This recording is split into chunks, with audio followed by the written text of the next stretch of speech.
Vous allez bien, frères et sœurs, vous avez bien loué. Les choristes, les chants ont bien chanté pour la gloire de Dieu. Dieu prend plaisir à la louange, parce que la louange touche le cœur de Dieu. C'est une manière que vraiment que nous puissions nous présenter devant ce Dieu dans l'adoration. Parce que Dieu aime ça. Dieu aime la musique. Dieu aime aussi entendre notre voix. Il aime entendre aussi nos cris de louange. Parce que la louange est précieuse aux yeux de Dieu. Il y a beaucoup de personnes qui sont venues, qui m'ont dit que n'oublie pas de dire que le pasteur a envoyé bonjour pour l'église et sa famille. Alors, le pasteur est bien, il a fait un beau voyage et il vous transmet le bonjour. Amen. Dieu est bon. Et ce matin, j'aimerais vous encourager sur un sujet que Dieu a mis sur mon cœur. C'est le succès et la réussite. Qu'est-ce qu'on entend par le succès et la réussite? Comment on voit le succès dans la vie du chrétien? Comment je vois la réussite dans ma vie? Et si je peux poser une question, et je peux dire, qu'est-ce que réussir ma vie? Qu'est-ce qui a fait que ma vie puisse réussir? Comment Dieu voit la réussite et le succès dans ma vie? Vous savez que, je vous donne un témoignage avant de commencer, j'ai toujours parlé de moi. J'ai été élevé dans une famille de 15 enfants. Et moi, je suis sorti à l'école en CPPN. Le CPPN a été officialisé en 1971. Et CPPN qui veut dire classe pré-professionnelle de niveau. C'est-à-dire qu'ils ont vu que, comme je n'ai pas été dans un niveau pour passer des classes supérieures, alors pour réussir dans la vie, on m'a mis dans cette classe. En attendant, comme que va dire, mettez-moi vie active. Mais pour ces personnes-là, ma vie ne peut pas réussir en CPPN. J'ai un frère, par contre, il a été bachelier, bac plus 4. Et à ce moment-là, ma maman va dire, lui, il a réussi. Parce qu'il a bac plus 5. Il a un travail, il a une voiture. Alors, ce que j'aimerais dire, c'est que réussir sa vie, c'est quoi?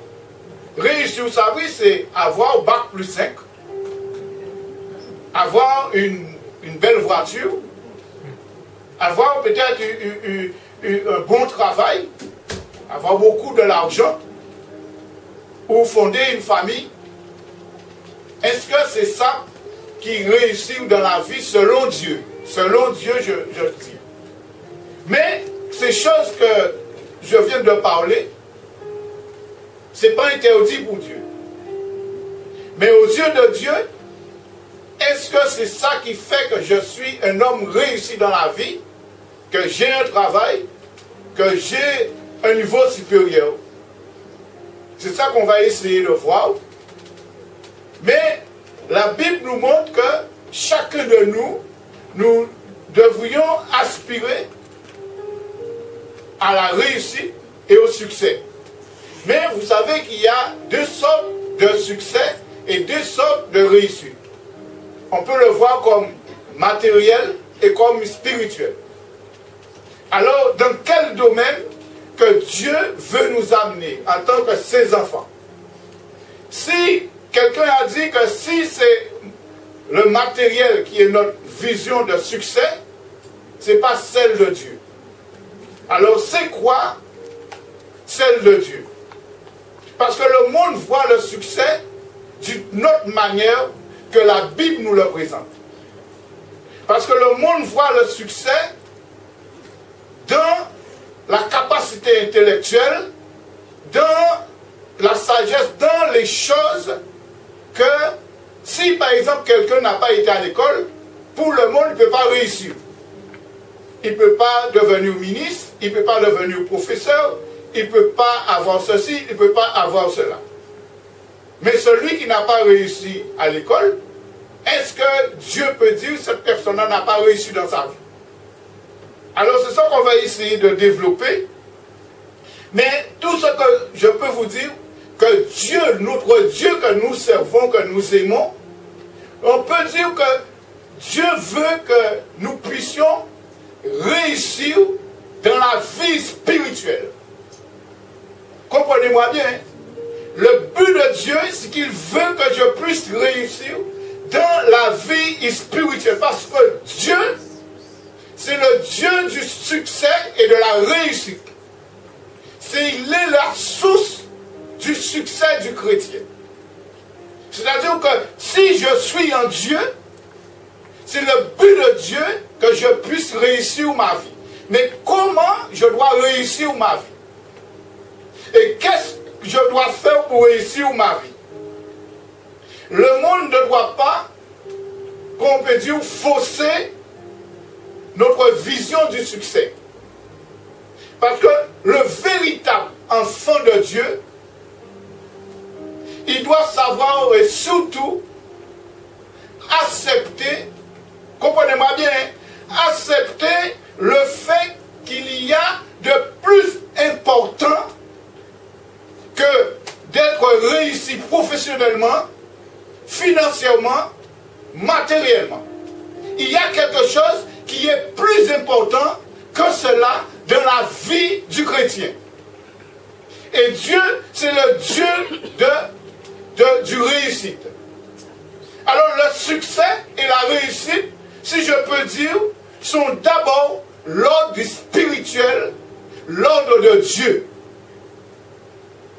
Et chaque chrétien, chaque enfant de Dieu doit avoir du succès dans sa vie et doit avoir de la réussite. Mais pas comme le monde le voit. Parce que la réussite dans le monde et la réussite dans les choses spirituelles, c'est deux choses tout à fait différentes et contraires. Alors, je vais vous encourager, par exemple, on va lire de Josué chapitre 1 et versets 7 et 8. Josué là, Dieu va donner à Josué des promesses. Et il va dire à Josué qu'il va réussir et il va avoir du succès. Mais dans quoi il va avoir du succès? Dans quoi il va avoir de la réussite? Josué, on va lire versets 7 et 8. Vous allez voir que Dieu va interpeller Josué. Et il va dire à Josué, verset 7, « Fortifie-toi seulement et bon courage, en agissant fidèlement selon toute la loi que Moïse, mon serviteur, t'a prescrit. » Il dit, « N'en te détourne ni à droite, ni à gauche, afin de réussir dans tout ce que tu entreprendras. » Reste là. Voyez la promesse qu'il a faite à Josué.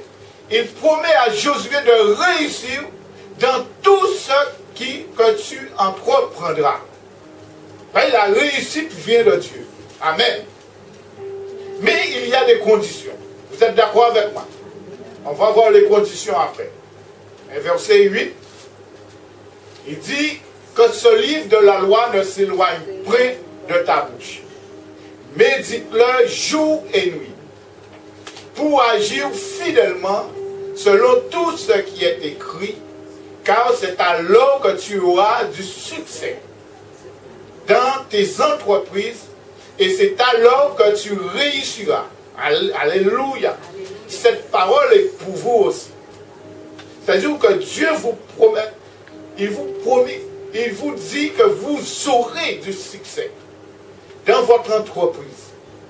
Et vous allez réussir votre vie spirituelle. Mais il y a des conditions. Et ce que je peux dire, c'est que le succès pour Dieu, le succès se trouve d'abord dans notre salut. Comprenez-moi bien. Le succès, c'est premièrement dans notre salut. C'est-à-dire, le jour que toi, tu as donné ta vie à Jésus-Christ, le jour que tu as accepté Jésus, c'est dans cette vie-là que tu dois prospérer, dans cette vie-là que tu dois avoir du succès, dans cette vie-là que tu dois avoir de la réussite. Et la réussite maintenant, Dieu met des conditions. Tu dois faire ce que Dieu demande pour réussir dans la vie spirituelle. Quand nous regardons la vie de Josué, on va prendre le verset 1 et 2. Dieu va parler à Josué. Dieu va dire à Josué, il va avoir du succès dans tout ce qu'il entreprendra et du succès dans ses entreprises. Mais il va dire à Josué, après la mort de Moïse, serviteur de l'Éternel. L'Éternel dit à Josué, fils de Nun, serviteur de Moïse. Verset 2, Moïse, mon serviteur, est mort. Maintenant, il n'y a plus Moïse. Maintenant, il va dire à Josué, maintenant, lève-toi, passe le Jourdain. Toi et tout ce peuple, pour entrer dans le pays que je te donne aux enfants d'Israël. Là, nous voyons déjà que pour avoir le succès, pour avoir la réussite, il trouve dans cette parole, lève-toi. Lève-toi. Cela veut dire que Josué doit se lever. Ou bien il y a une autre version qui dit, dispose-toi. Le cœur de Josué doit être disposé. C'est-à-dire, il peut avoir aussi une autre phase de parole, prépare-toi. C'est-à-dire que dans quoi tu dois te lever? Dans quoi tu dois te disposer? C'est pas je vous ai dit, il y a côté matériel et côté spirituel. Mais quand Dieu te dit, tu dois avoir une vie de réussite, tu dois avoir une vie de succès, dans quoi? Là, il dit à Josué, lève-toi.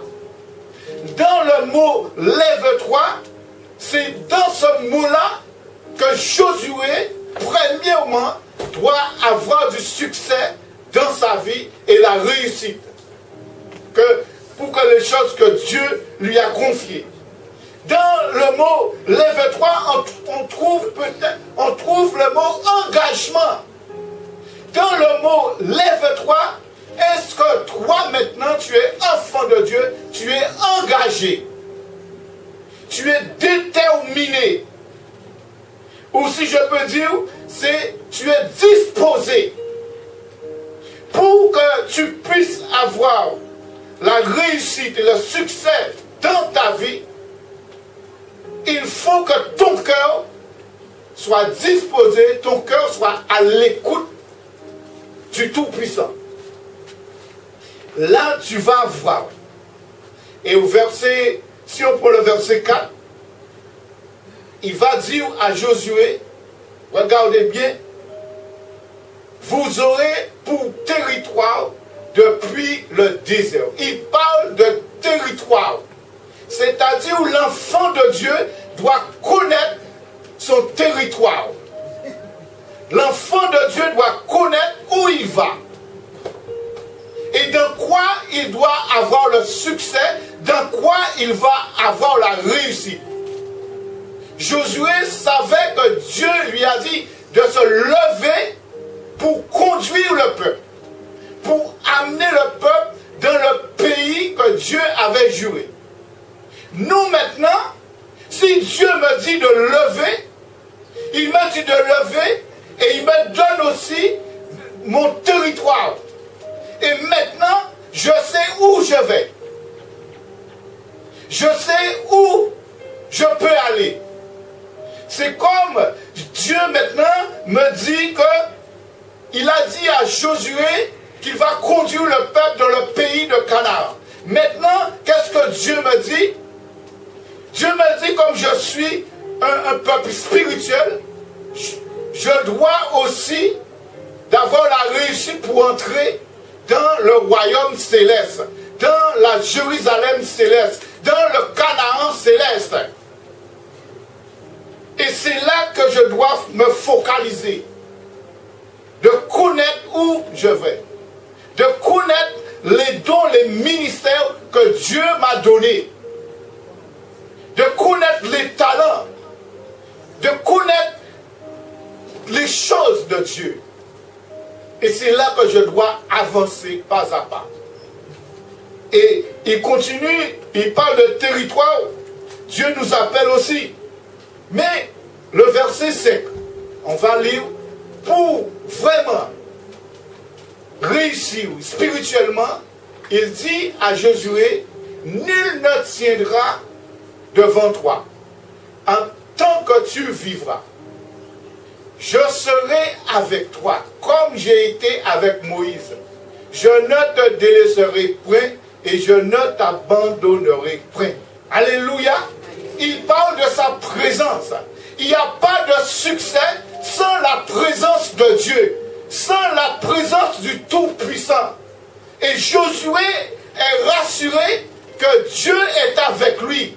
Dieu est à côté de lui. Dieu travaille avec lui. C'est pour cela qu'il peut réussir, il peut avoir du succès. Parce que le succès est en Dieu. La réussite est en Dieu. Si tu n'as pas Dieu dans ta vie, tu ne peux pas réussir spirituellement. Si tu n'as pas Dieu dans ta vie, tu ne peux pas faire les choses convenablement. Même si quelqu'un dans le monde, il y a le bac, il y a le travail, il y a la maison. Mais si Dieu n'est pas le centre de lui, il est comme quelqu'un qui est considéré, il n'a pas réussi dans la vie pour Dieu.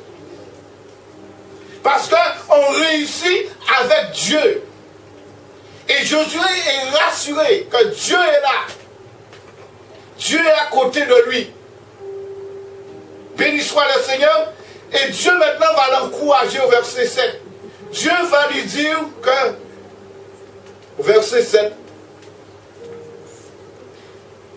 il va dire que fortifie-toi seulement et bon courage.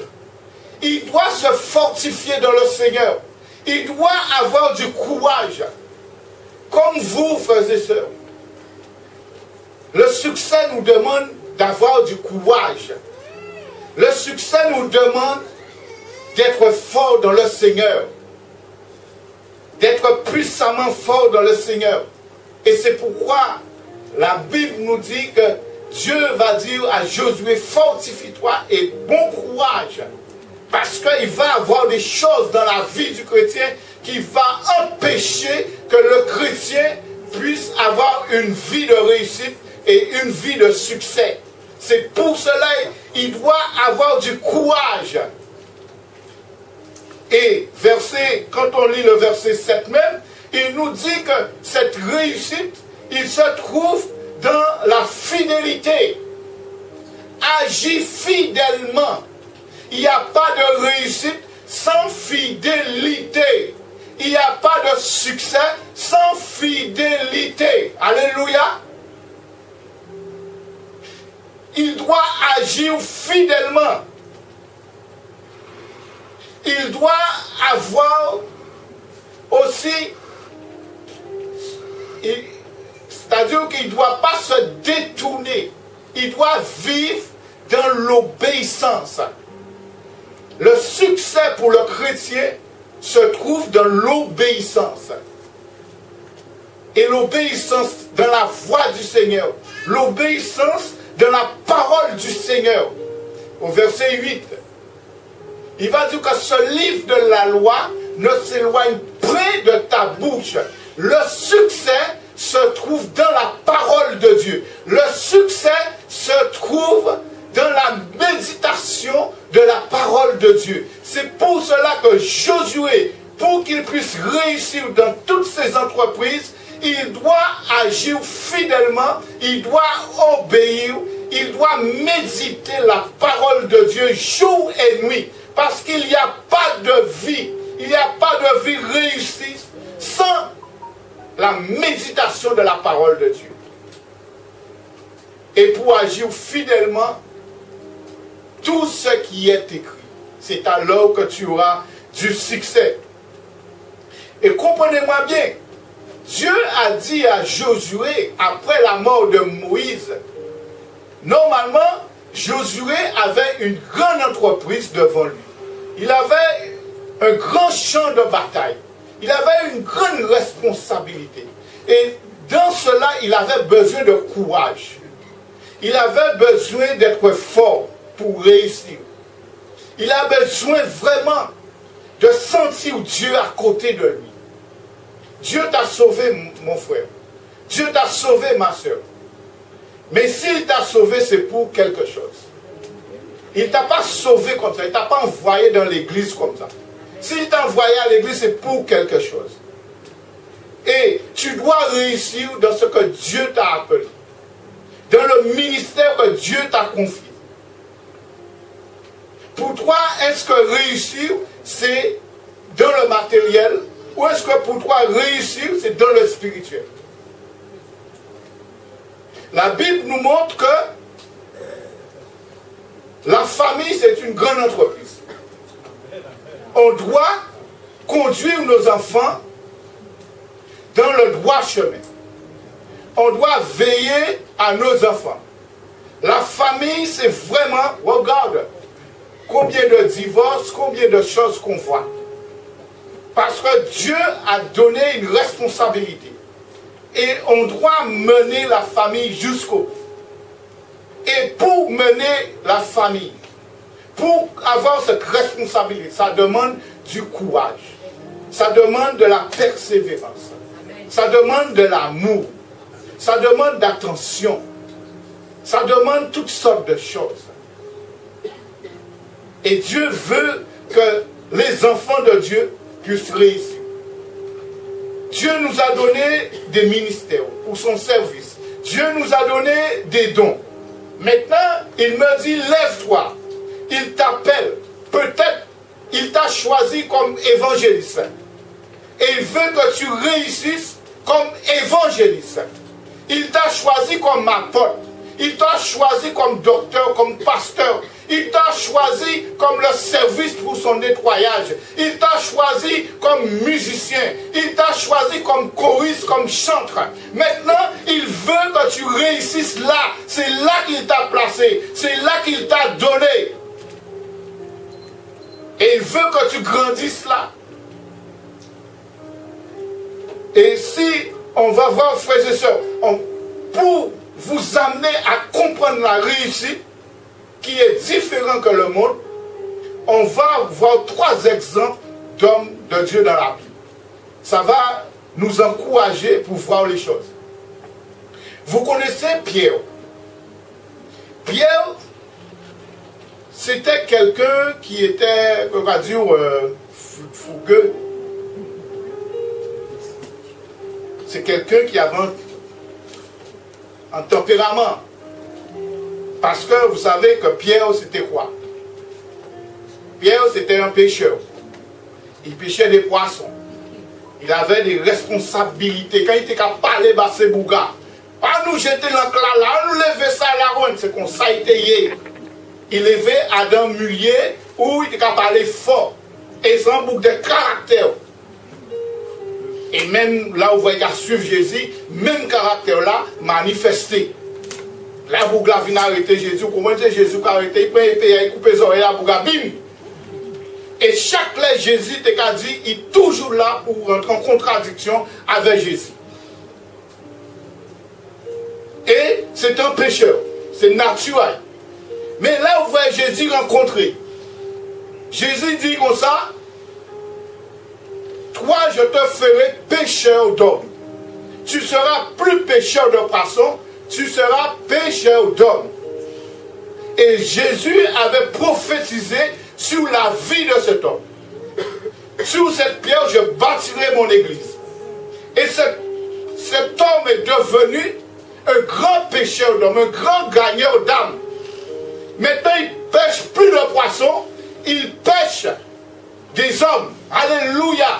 Est-ce qu'on peut dire que Pierre avait réussi sa vie en tant que pêcheur poisson? C'est pas là que Dieu l'avait placé. Dieu avait, depuis avant même le vote de sa maman, Dieu avait dit à cet homme, tu seras pêcheur d'hommes. Et les trucs se sont réalisés. Dans notre vie, Dieu aussi, tout petit, Dieu déclare quelque chose sur notre vie. Dieu a un plan pour notre vie. Mais peut-être on est dans le monde, peut-être on a fait quelque chose, mais un jour bien précis, la chose va venir. Et Dieu maintenant va nous permettre de rentrer dans le plan qu'il avait déjà prévu pour chacun. Et c'est dans cette phase que Dieu veut la réussite. C'est là où il a tracé pour moi, là où il a tracé pour nous. Si on prend le cas de Moïse, l'autre homme de Dieu, pour encore nous éclaircir. L'homme de Dieu, c'est Moïse. Vous connaissez déjà Moïse. Moïse, c'est quelqu'un un juif, qui a été élevé dans la tribu de Lévi.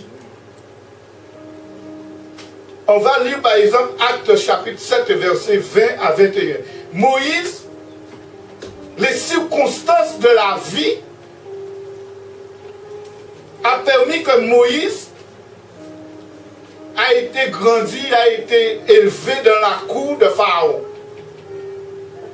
Et il était petit-fils adoptif de Pharaon. Parce que c'est dans la cour là, c'est là qu'il a fait sa jeunesse, son enfant. Son enfance. Et Moïse a grandi là. On va voir, je dis Actes chapitre 7,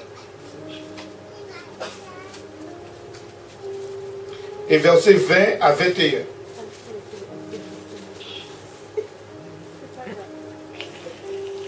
Alors il dit que, si vous avez votre Bible, à cette époque naquit Moïse qui était beau aux yeux de Dieu. Il fut nourri 3 mois dans la maison de son père. Et quand il eut été exposé à la fille de Pharaon, le recueillit et l'éleva comme son fils. Vous voyez? Moïse a été élevé et il est devenu comme le petit-fils adoptif de Pharaon. C'est là qu'il a été élevé. Mais étant que juif. Et au verset 22, 7 verset 22, chapitre 7, verset 22, on va voir que Moïse maintenant, il a été instruit dans toute la sagesse de l'Égypte. Moïse fut instruit dans toute la sagesse de l'Égypte. Il était puissant en parole et en œuvre. Comprenez-moi bien, regarde là où Moïse a été élevé et comment il a été instruit.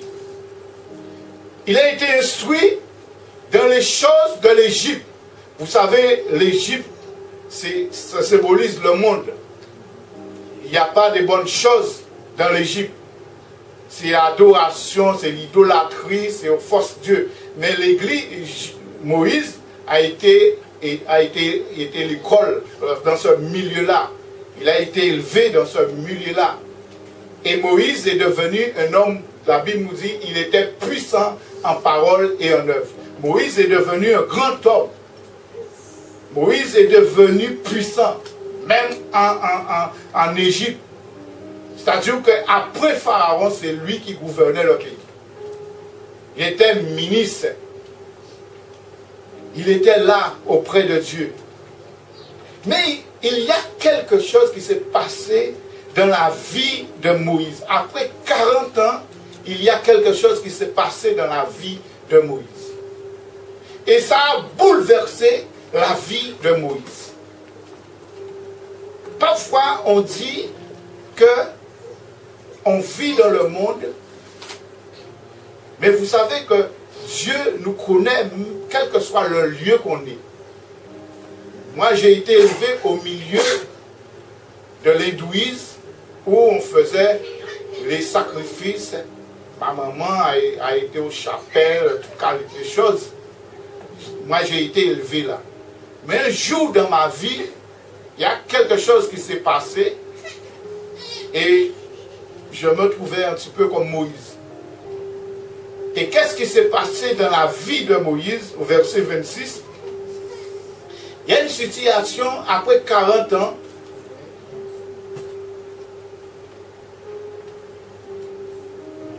il dit que le jour suivant, parut au milieu d'eux, comme ils se battaient, c'était deux Égyptiens, il les exhortait dans la paix, hommes, vous êtes frères, pourquoi maltraitez-vous l'un et l'autre? Continue, voir.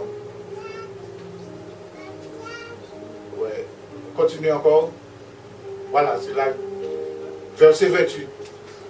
Alors, Moïse voulait défendre ses frères. Mais en voulant défendre, il a tué un Égyptien. Mais la chose est restée secrète. Mais il y a un de ses frères qui est hébreu, il avait vu. Et en même temps, un de ses frères s'est mis à se battre. Lui, il voulait mettre l'ordre. Alors devant tout le monde,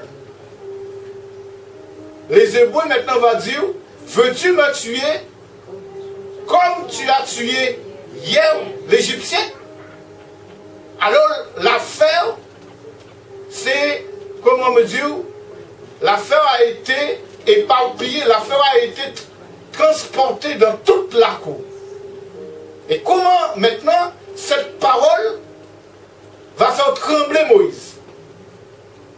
Alors, au verset 29, à cette parole, Moïse prend la fuite et il alla séjourner dans le pays de Madian où il engendra 2 fils. Cette parole a bouleversé le cœur de Moïse. Parce qu'il sait que l'affaire est connue de tous. Maintenant, il sait qu'il n'y a pas sa place là, on va le tuer. Alors, il s'est enfui. Il est parti, il a séjourné dans le pays de Madian. Et dans ce pays-là, il a vécu 40 ans. Il s'est marié, il a eu 2 fils. Après maintenant 40 ans de sa vie à Madian.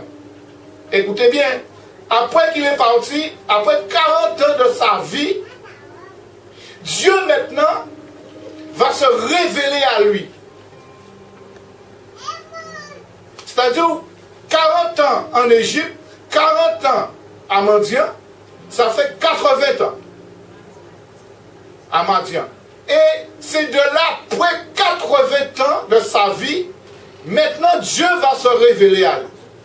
On va lire Exode chapitre 3 pour mieux comprendre. Verset 4. Dieu va se révéler à lui. Et Dieu va l'interpeller. Dieu va montrer à Moïse les choses. C'est comme vous et moi, frères et sœurs. Notre vie était comment avant? Quel est le Dieu que je servais avant? Mais on va voir que si Dieu maintenant va tenir compte de la vie passée de Moïse. Parce que quand Moïse on va lire le verset 4. Ça va. Il dit, l'Éternel dit à Moïse, étends ta main. Ah non, c'est Exode 3, verset 4. Alors, on va faire des fautes. Alors, dans Exode 3, verset 4,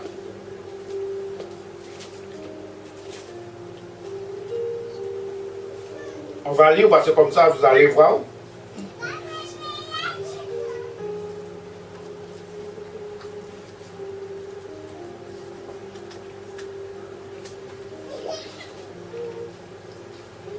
Elle dit, l'Éternel vit, parce que l'Éternel s'est apparu Moïse dans la buisson ardent, et l'Éternel vit qu'il se tournait pour voir.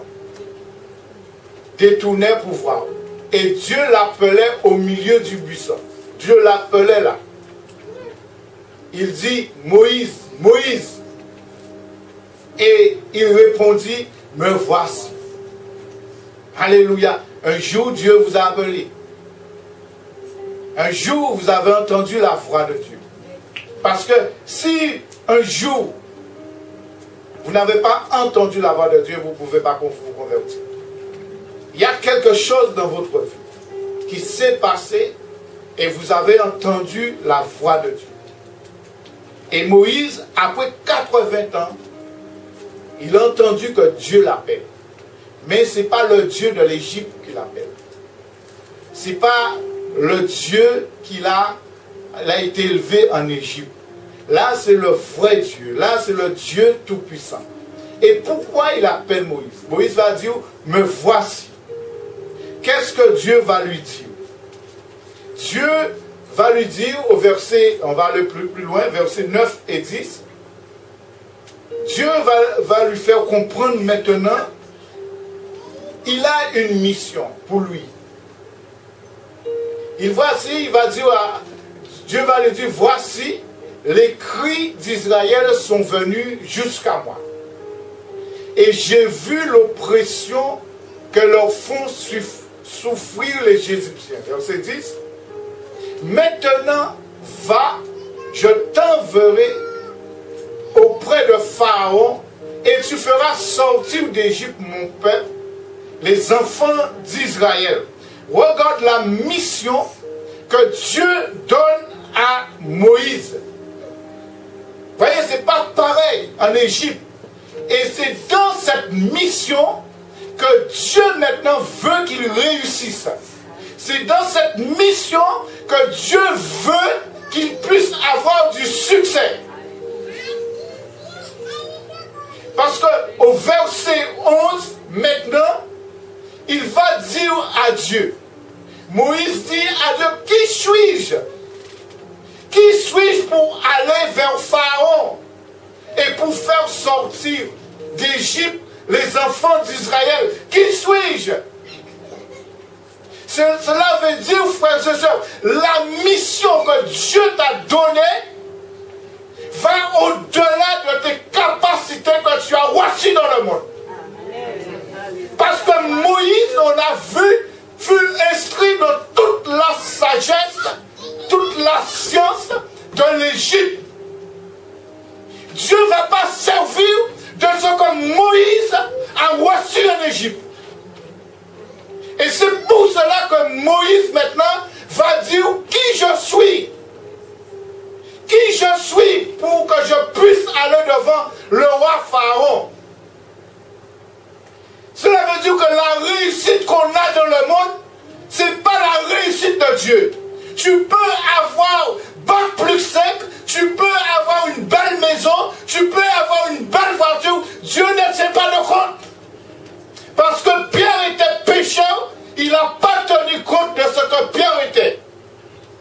Mais les circonstances ont fait Moïse qu'il puisse être en Égypte. Il a été instruit là. Mais il y a quelque chose qui s'est passé. Il s'est trouvé dans le désert. Et après 80 ans, Dieu va révéler. Et Dieu maintenant, comme pour nous, frères et sœurs, Dieu nous appelle. Dieu vous a appelé. Et maintenant, il va rassurer Moïse. il va dire à Moïse, au verset 12, comme Moïse, qui suis-je? Dieu sait bien parce qu'il aurait pu dire, quand Moïse a dit, qui suis-je? Il aurait pu dire à Moïse, mais tu as reçu, tu es ministre. Tu es ministre. Tu avais la parole. Tu avais des capacités. Parce que quand tu parlais en Égypte, tu étais puissant en parole et en œuvre. Eh bien, tu peux aller maintenant. Mais Dieu n'a pas dit ça à Moïse. Il n'a pas dit ça à Moïse. Ce qu'il a dit à Moïse, je serai avec toi. La réussite dans la vie spirituelle, il faut que Dieu soit à côté de toi. Comme il a dit à Josué, il dit que je serai avec toi.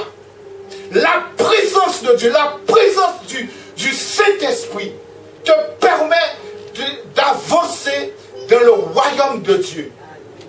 Il dit, et ceci sera pour toi le signe que c'est moi qui t'envoie. Parce que je suis à côté, je suis avec toi. Parce que le succès et la réussite se trouvent dans la présence de Dieu. Et il dit, quand tu auras fait sortir d'Égypte le peuple, vous servirez Dieu sur cette montagne. C'est pareil pour nous, frères et sœurs. Dieu nous rassure.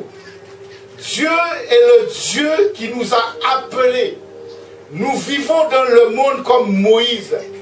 Mais peut-être, toi, tu avais une vie dans le monde. Mais Dieu t'a déjà choisi comme un évangéliste. Un évangéliste n'est pas sorti au sein de l'église. Il est sorti aussi au milieu du monde. Il vivait dans le monde. Il vivait avec les prostituées, il vivait avec toutes sortes de choses. Mais le jour où Dieu l'a appelé, Dieu a dit, je t'ai choisi, maintenant tu vas travailler pour moi. Maintenant c'est là que tu dois réussir ta vie. Là où je t'ai appelé. Chacun de nous doit connaître notre territoire, où Dieu m'a appelé, le don que Dieu m'a donné. Et là où Dieu t'a placé,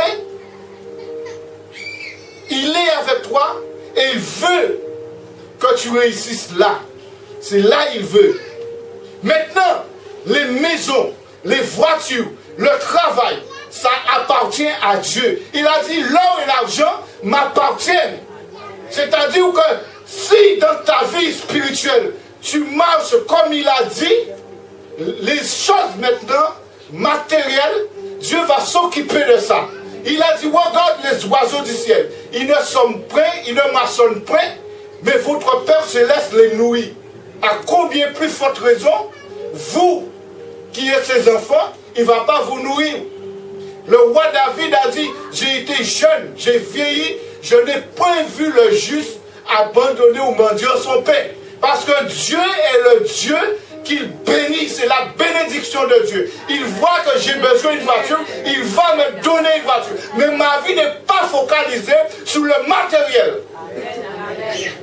Ma vie est focalisée sur les choses spirituelles. Il a dit, choisis premièrement le royaume de Dieu et toutes les choses vous seront données par-dessus tout. Dieu voit que j'ai besoin de travail. Dieu voit que j'ai besoin de me marier. Dieu, ça c'est l'affaire de Dieu.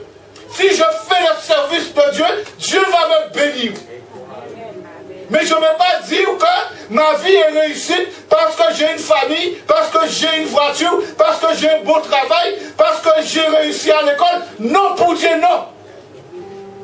Là où tu dois réussir, c'est dans la vie spirituelle. Et Dieu, maintenant, c'est comme Moïse. Moïse a été élevé au milieu de l'idolâtrie, au milieu de Dieu. Mais ce n'était pas là sa vie. C'est un passage de sa vie. Et un jour, il fallait qu'il parte en Égypte. Et après 40 ans, Dieu l'a interpellé.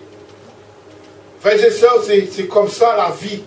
C'est comme pour Daniel. On va prendre l'exemple, troisième homme qui est Daniel. Daniel, c'est qui Daniel? Daniel, c'est un juif. Mais ce n'est pas le même cheminement que Moïse. Parce que Daniel, tout jeune enfant comme les jeunes de l'église, tout petit comme mes enfants, comme vos enfants, ils sont à l'église, ils font partie de la classe dominicale, ils font partie des cours bibliques de vacances, ils sont instruits dans la voie du Seigneur. Daniel aussi est un juif, il a été instruit par ses parents, il a été instruit dans la loi, dans les commandements de Dieu, comme nos enfants. Et depuis tout petit, Daniel, Dieu a prophétisé quelque chose sur la vie de Daniel. Vous savez c'est quoi? Dieu a prophétisé sur la vie de Daniel qui sera un prophète. Et Daniel, tout petit, voyait les choses, les visions de Dieu. Et il a grandi comme ça. Mais les circonstances de la vie a permis que Daniel va se trouver à Babylone. Tout jeune, Daniel se trouvait là à Babylone. Et Babylone, c'est quoi? C'est là où il y a toutes sortes de dieux, toutes sortes d'idolâtries, toutes sortes de choses qu'on adore, qui n'est pas Dieu. Parce que le peuple est rebelle, le peuple c'est un peuple païen. Et Daniel maintenant, tout jeune, on va l'amener là avec beaucoup d'autres jeunes juifs. Et Daniel va rester là. Alors, Daniel c'est quelqu'un qui était sage, qui est noble. Alors le roi va prendre Daniel à ses côtés, il va envoyer Daniel à l'école. Parce que Daniel a été instruit dans la sphère de Babylone. C'est-à-dire, dans l'école même babylonienne, on exerçait beaucoup de la magie, de la sorcellerie, mais Daniel s'est passé par ces écoles-là. L'école où il y avait beaucoup d'idolâtrie, alors c'est là qu'il a été instruit, c'est là qu'il a été élevé. Mais Daniel connaissait tout petit qui est Dieu, comme ses enfants, comme nos enfants. On instruit, les enfants connaissent qui est Dieu. Il sait que Marie n'est pas le vrai Dieu. Il sait que Jésus n'est pas sous la croix. Tout petit, on les a appris ça, n'est-ce pas vrai? Il grandit avec ça. Mais un jour, peut-être, nos enfants vont partir en France, ils vont partir en Angleterre. Ils vont vivre, ils vont faire des études. Et peut-être, la vie va changer pour eux. Mais ils vont peut-être les proposer. On veut dire que, est-ce qu'un chrétien peut être ministre, peut être président, peut être, oui, un chrétien, parce que Daniel était un chrétien, il était ministre, il était auprès du roi. Il travaillait pour le roi. Alors, mais il y a des choses qu'il faut faire, il y a des choses qu'il ne faut pas faire. Il y a des choses pour accepter, il y a des choses qu'il ne faut pas accepter. Comme Daniel, il a accepté d'être instruit dans le langage babylonien, dans la science, et aussi dans la culture, pour comprendre les choses. Mais il y a des choses qu'il a refusées. Et les choses qu'il a refusées, c'est parce que la Bible nous révèle Daniel comme un homme intègre, comme un homme fidèle, comme un homme de foi. Dans Daniel chapitre 1, verset 8, on va voir les choses qu'il a refusées. Et pourtant, il était près du roi. Il a été à l'école, c'est un homme, on peut dire que vraiment, il était près du roi. Mais Daniel maintenant, au verset 8, Daniel résolut de ne pas se souiller par les mets du roi et par le vin dont le roi buvait. Il pria le chef des eunuques de ne pas l'obliger à se souiller. Là, Daniel va montrer sa détermination. Daniel connaissait son Dieu. Daniel sait qui est son Dieu. Et le mets qu'on donne au roi, c'est des choses qu'on a sacrifiées à des démons et on apporte pour le roi et on veut que Daniel mange ces abominations. Daniel va rester fidèle. Il sait que s'il va manger ces choses, il va être en contradiction avec son Dieu. C'est-à-dire qu'il va renier son Dieu. Et malgré le milieu que Daniel a été élevé, et il préfère de mourir. Parce que si tu refuses les mains du roi, on va te tuer. Alors il a préféré de mourir que de renier son Dieu. C'est un homme que la Bible nous révèle, un homme de foi, un homme intègre, un homme de fidélité. Alléluia. Et réussir dans la vie, quel que soit le milieu qu'on est, il faut rester fidèle à Dieu. Il faut rester vrai à Dieu. Il faut rester intègre dans tout ce qu'on fait. Et c'est là qu'on va voir la gloire de Dieu dans notre vie. Alors, on voulait le tuer. On voulait le massacrer parce qu'il n'a pas obéi. Mais Daniel connaissait son Dieu. Daniel connaît qui est son Dieu. Daniel ne veut pas se souiller, il veut garder une vie pure. Il veut garder une vie de sanctification. Et c'est là que Dieu nous demande de réussir dans la vie. C'est d'amener une vie toujours de sanctification, sanctification. Et quand on va vouloir tuer Daniel maintenant au chapitre 6 et verset 10, Daniel, c'est-à-dire que la victoire de Daniel se trouve, la réussite de Daniel se trouve dans l'intégrité, dans sa résolution de ne pas se souiller. C'est-à-dire qu'il démontre sa foi, quel que soit ce qu'on va le faire, mais il reste fidèle à ce Dieu. Et Daniel 6 et verset 10, la Bible nous montre que si on veut avoir du succès, c'est dans la prière. Il n'y a pas de succès pour l'enfant de Dieu. Il n'y a pas de réussite sans la prière. Et lorsque Daniel sut le décret était écrit, il se retira dans sa maison où les fenêtres de la chambre supérieure étaient ouvertes, dans la direction de Jérusalem. Et 3 fois le jour, il se mettait à genoux, il priait et louait son Dieu comme il faisait auparavant. Voilà la victoire, voilà le succès, voilà la réussite que l'enfant de Dieu, c'est dans la prière, dans la louange, dans ces choses. Si tu veux réussir spirituellement, on a dit ne t'inquiète pas les choses du monde, ne vous inquiétez pas. Parce que les choses du monde sont à Dieu. Tout ce qui est là, c'est à Dieu. Dieu va vous, c'est la bénédiction, les écluses des cieux. Si vous restez fidèle à Dieu, Dieu va vous bénir. Dieu sait bien que vous avez besoin d'une voiture. Dieu sait bien que vous avez besoin de ceci. Dieu va vous bénir.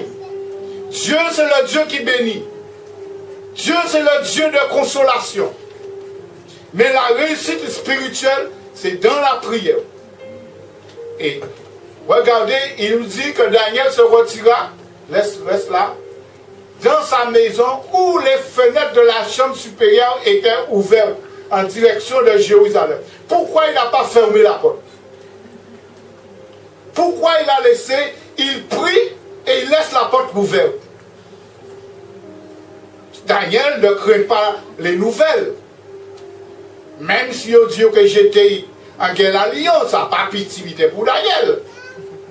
Il dit, se mettant mort. Mais Daniel, regardez bien, il te dit, pour il était dans la tranquillité, pour peut-être il obtenu la paix, il te dit, à qu'à fermer porte là, là on a prié dans le secret, là on a prié. Mais il laisse cette porte là ouverte. C'est-à-dire, là où il y a une communion avec bon Dieu, même si porte ouverte, ça ne va pas déranger. Nous comprenons ça? Alors, peut-être, vous perdez le transport romain, vous pouvez dire, est-ce que vous pouvez prier? Oui, vous pouvez prier, parce que en cœur, vous pouvez élever bon Dieu, vous pouvez louer bon Dieu, vous pouvez prier. Et une situation qui va passer, bim là comme ça. En cœur, vous pouvez prier. Quel que soit le lieu où l'enfant de Dieu est, ça ne doit pas le gêner pour prier. Les bruits ne doivent pas nous gêner pour louer Dieu, pour prier. Il dit, il le faisait comme par avant. Il se mettait à genoux 3 fois par jour et il louait Dieu et il priait comme d'habitude. C'est-à-dire que la victoire se trouve dans la prière. On a besoin d'avoir une vie de prière. On a besoin, frères et sœurs, de rester fidèles à Dieu. Daniel, c'est quelqu'un qui aimait la parole de Dieu. Tout petit, il a été enseigné. Parce que si toi, tu ne connais pas la parole de Dieu, tu ne peux pas avoir le succès. C'est la parole de Dieu qui te dit ce qu'il faut faire et ce qu'il ne faut pas faire. Et Daniel savait bien ce qu'il doit accepter en Babylone et ce qu'il doit rejeter à Babylone. Il a accepté des choses. Il a accepté d'être à l'école même s'il y a l'idolâtrie. Mais il sait qu'il a besoin. Mais il y a des choses qu'on va lui dire de faire. Lui, il est catégorique, il va dire non. Il préfère la parole. C'est pourquoi, si on ne lit pas la parole, c'est pourquoi la Bible a dit à Josué que ce livre de la loi ne s'éloigne près de ta bouche. Médite-le jour et nuit. Et c'est alors que tu as du succès. On a besoin de comprendre la parole de Dieu. On a besoin de lire la parole. La parole même va nous interpeller. La parole va nous montrer la volonté de Dieu. La parole va nous guider là où Dieu veut. Et Daniel, un dernier prince ou Daniel, c'est quelqu'un, on a rendu témoignage. On a vu Dieu en Daniel. Chapitre 5, verset 10, à partir du verset 10, on a vu Dieu en Daniel. Le monde maintenant va dire que toi tu as réussi dans la vie parce que tu as une belle voiture, parce que tu as de l'argent, parce que tu as du travail. Ça. Mais maintenant, toi maintenant, le monde doit voir Dieu dans ta vie. Le monde doit dire, oh, mais c'est un beau. Quel beau, on a besoin de lui. Mais non. Mais Daniel n'avait pas d'argent. Mais on a vu Dieu en Daniel. La reine a vu Dieu dans Daniel. Et il pouvait dire au roi, voici, je connais quelqu'un qui peut t'aider. Vous voyez, la reine, à cause des paroles du roi et de ses grands, entra dans la salle du festin et prit ainsi la parole. Ô roi, vis éternellement, que tes pensées ne te troublent pas et que ton visage ne change pas de couleur. La reine dit le roi ça. Pourquoi il dit ça? Au verset 11.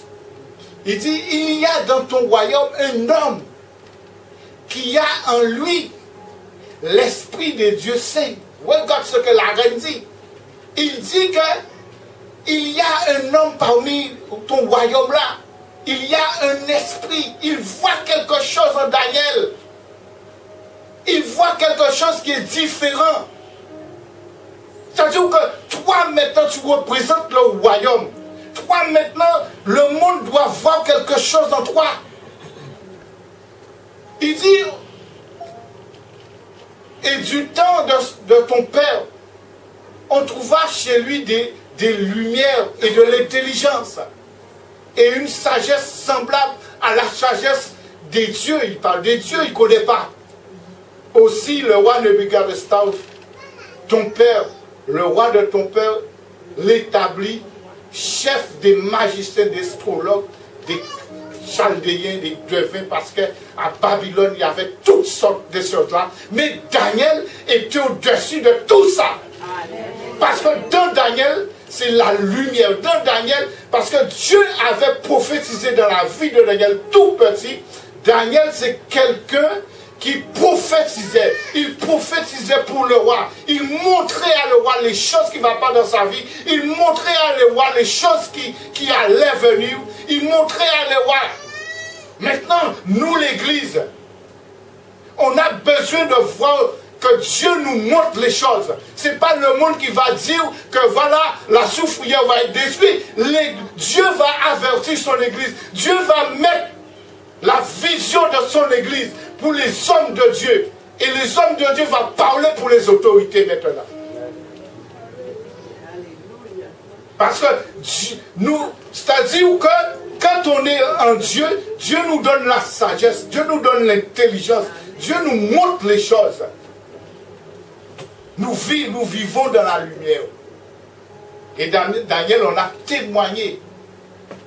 Parce qu'on a vu Dieu en Daniel. C'est comme vous, frères et sœurs. Dieu est en vous. Il n'y a pas de plus grande chose d'avoir Dieu dans sa vie. Et si vous voulez réussir dans votre vie, c'est avec Dieu. Si vous n'avez, c'est dans l'ordre spirituel.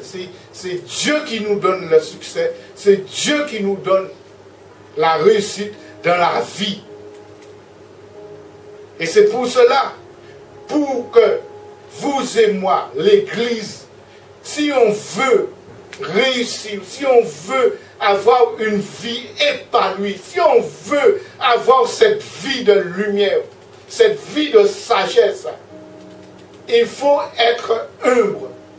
Parce que le succès se trouve comme on peut dire, dans l'humilité. On n'est pas plus grand que notre. On peut avoir toutes sortes de choses. Mais ce qu'on demande à Dieu, c'est qu'il nous donne un cœur humble. Un cœur comme des petits enfants. C'est là qu'on doit grandir. C'est là qu'on doit voir les choses. Si on veut avoir cette vie de succès, on doit porter du fruit à la gloire de Dieu. Les gens doivent voir, on doit manifester les fruits de l'esprit.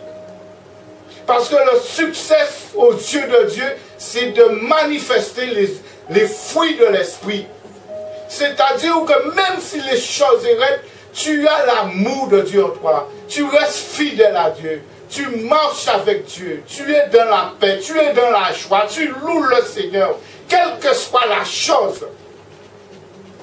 Et Dieu veut chacun de nous. La Bible nous encourage. Il a dit que la Bible nous définit. Chacun de nous, on doit dépendre totalement, 100% de Dieu. Maintenant, je te dis que le succès, premièrement, se trouve dans le salut. C'est-à-dire, avant, ta vie était contrôlée par des choses. Mais quand tu as donné ta vie à Dieu, maintenant, ta vie doit dépendre de Dieu. Le succès doit dépendre de Dieu. La réussite doit dépendre de Dieu. Totalement, 100%. Tu vis par Dieu. Et Dieu, maintenant, a déjà tracé le chemin pour toi. Si tu ne connais pas là où Dieu t'a placé, si tu ne connais pas ton territoire, tu demandes à Dieu. Parce que si Dieu t'a sauvé pour une mission. Dieu t'a sauvé pour son service. Dieu t'a sauvé pour quelque chose. Qui a dit que Moïse était un libérateur? Mais depuis tout petit, Dieu avait déjà prophétisé que Moïse sera un libérateur. Qui a dit que Pierre était déjà un évangéliste? Mais depuis tout petit, Dieu a prophétisé dans la vie de Pierre. Qui a dit que Daniel était un prophète? Tout petit, Dieu avait déjà prophétisé que Daniel c'est un prophète.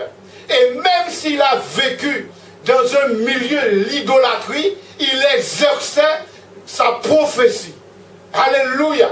Rien ne peut nous empêcher de prier. Rien ne peut nous empêcher de prophétiser. Si c'est là où Dieu m'a appelé. Et c'est là que Dieu veut que toi et moi puissions réussir. On peut dire comme défini que le succès et la réussite est défini comme la victoire et la force. Mais aussi comme la mort et la torture. Comme Daniel, comme Moïse. Ils ont risqué leur vie. On va lire par exemple, pour conclure avec vous, dans Hébreux chapitre 11, versets 32 et 34, qui nous parle des héros, qui nous parle, qui sont ces gens-là? Qui sont ces gens-là? Ce sont des hommes comme nous. Ce sont des hommes comme nous que Dieu a choisis. Mais la Bible nous parle, ce sont des héros. Pourquoi ce sont des héros? C'est parce qu'ils ont réussi la vie. Mais comment ils ont réussi la vie? C'est pas d'avoir une belle maison. Excusez-moi de prononcer ça plusieurs fois, parce que maintenant, les chrétiens doivent connaître les choses. Parce qu'il y a beaucoup de prédicateurs qui prêchent des choses, qui vous disent que, ah ouais, si vous pas dans une belle maison, si vous pas dans une belle voiture, si vous pas dans un bon travail, ou pas rien. C'est pas ça, bon Dieu qu'a dit. Nous, bon Dieu qu'a dit, l'or et l'argent lui appartiennent. Ce qui intéresse à Dieu, c'est les choses spirituelles. Où Dieu t'a appelé, où Dieu t'a placé. Et la Bible nous montre maintenant les héros, mais il ne nous a pas dit que ces personnes-là, héros, il ne nous a pas dit que ces personnes-là avaient de l'argent.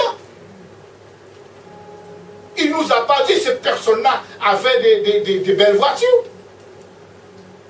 Parce que Jésus a dit, si vous voulez me suivre, sachez que le renard n'a pas de tanière. Et le Fils de l'homme n'a pas d'endroit où reposer sa tête. C'est-à-dire que, nous, en tant que chrétien, il faut comprendre les choses. Oui, je te dis, Hébreux 11, verset 32. On va lire par exemple Hébreux 11, verset 32. On va voir là où Dieu nous appelle et comment nous puissions avoir la victoire et la force, et en même temps que pour ces personnes-là, c'est la mort aussi et la torture. C'est-à-dire, il parlait des hommes de foi. C'est-à-dire que la réussite, c'est dans la foi. La réussite, c'est dans la prière, dans l'intégrité. La réussite, c'est dans la détermination. Il dit, que dirais-je encore? Car le temps me manquerait pour parler de Gédéon, de Barak, de Samson, de Jephthé, de David, de Samuel, des prophètes. Il dit, qui par la foi vécurent des royaumes, alléluia, exercer la justice, obtenir les promesses, fermer la gueule des lions, reste là toujours. Hein? Voilà.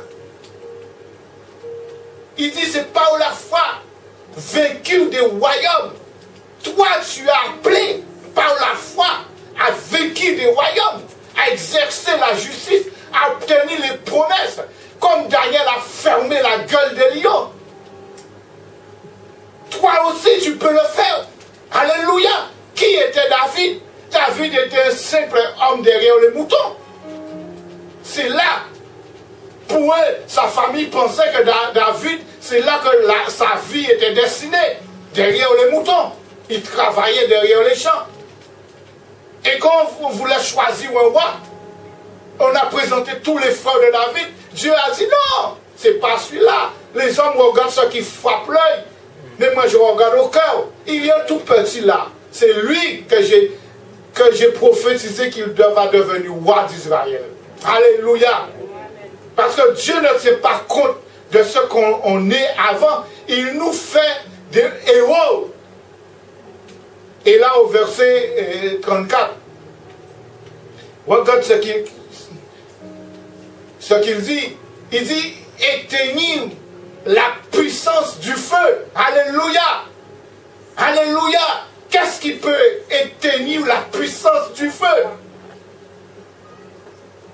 Il dit, échapper aux tranchants de l'épée, guérir de leur maladie, furent vaillants à la guerre, mis en fuite des armes mais étrangères. Alléluia. Comme ça, Dieu vous a appelé. Dieu vous a appelé comme ça, frères et sœurs. Ces temps-là, ça, Dieu a besoin de nous, mais ces personnes-là n'est pas là. Est-ce que vous êtes d'accord avec moi? Amen. Moïse est mort. Josué devait prendre la relève. Maintenant, il n'y a plus ces personnes-là. Mais maintenant, l'Église est là. Amen. Vous êtes là. moi et là. Et on a besoin d'avoir cette puissance. Mais qu'est-ce qui arrive qu'on puisse, l'Église ne rentre pas dans ces choses? On reste trop focalisé sur les choses matérielles. On reste trop focalisé sur les choses visibles. Parce que l'Église, c'est une puissance qui est sur la terre. Mais l'Église, il est déjà dans le surnaturel. L'Église vit les choses surnaturelles. Parce que les miracles, c'est surnaturel. Alors, Dieu a besoin de vous. Et on peut continuer pour voir. Il dit, des femmes recouvrèrent leur mort par la résurrection. D'autres furent livrés au tourment. Et n'acceptent la délivrance afin d'obtenir des meilleures résurrections. Mais ce qui nous montre, frères et sœurs, que la vie, parfois, ne vous inquiétez pas. Même si vous voyez les difficultés sont là, ne pensez pas que vous n'allez pas réussir. Parce que si Dieu a proclamé quelque chose dans votre vie, il va l'accomplir. Après 80 ans, Moïse est devenu un libérateur.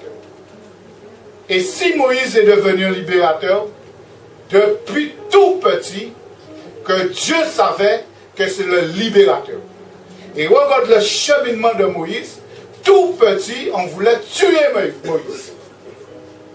Et Moïse est échappé par les eaux. C'est pourquoi on dit Moïse sauvé des eaux. Alléluia. Et Dieu maintenant, pour conclure, Dieu maintenant veut faire de vous ces héros de la foi.